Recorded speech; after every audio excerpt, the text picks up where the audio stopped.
My name is Ryan Pryor. I'm a writer and a patient. Is it? Yeah. Okay. I'm a writer and a patient who turned into a filmmaker and an activist. My story begins October 22nd, 2006. I came home from high school when I fell asleep and slept for 16 hours straight. I did it again and again and again. Soon, I had to drop out of high school completely. It took 6 months to find a diagnosis, and I saw 16 doctors. And meanwhile, I couldn't participate in any of the normal high school activities. The diagnosis was chronic fatigue syndrome. Worldwide, the disease is called myalgic encephalomyelitis, which means a painful inflammation of the brain and the nervous system. Many doctors are not taught about it in medical school, and many doctors don't even believe it exists. But I'm here to tell you it exists, and it's very, very nasty. High levels of viral activation, low levels of natural killer cells, and very severe abnormalities throughout all the patients.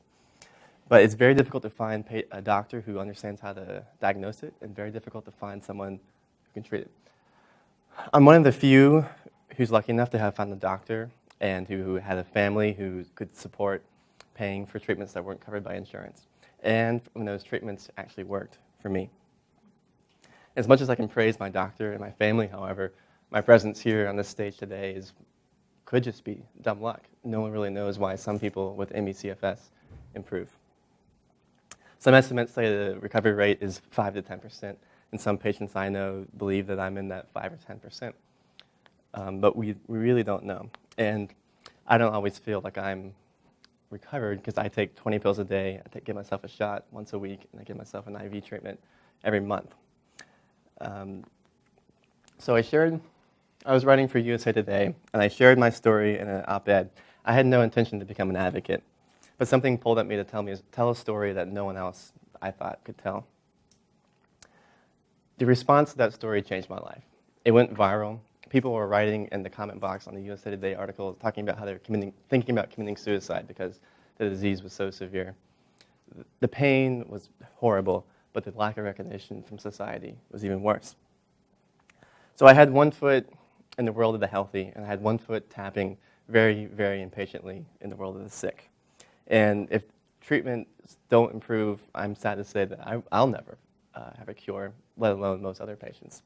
So I started the documentary project called Forgotten Plague.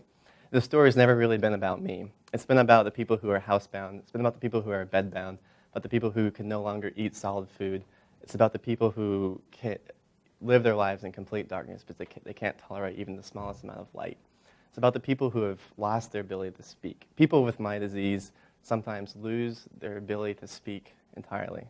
But I've had my voice magnified by the megaphone of national media, and I think that society, we need to do more.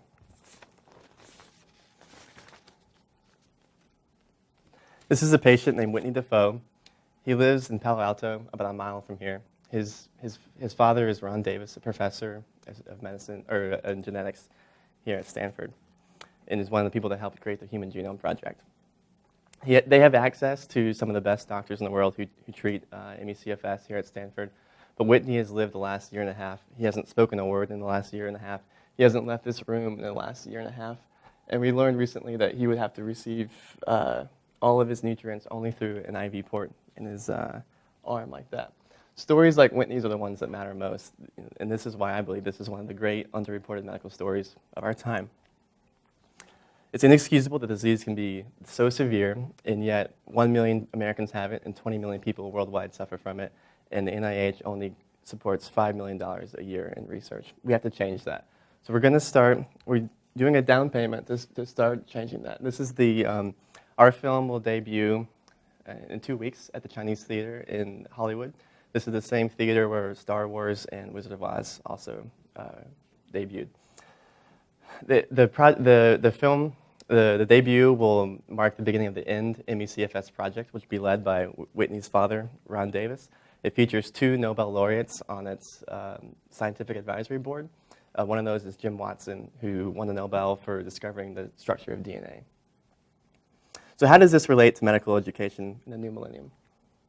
Our film will be a mainstream release, but will also be used as a tool to educate doctors about this disease.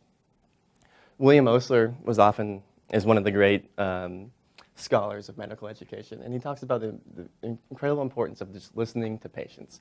The same is true of the book Osler's Web, which is the most famous book written about chronic fatigue syndrome, which also suggests that much of the problem is that doctors just aren't quite listening closely enough. And so, in today's revolution in digital media enables us to do something quite similar. It allows the voices to be heard. So doctors need to listen more closely, but even more importantly, patients, for the first time, have the tools for their voice to be heard. Thanks. Okay.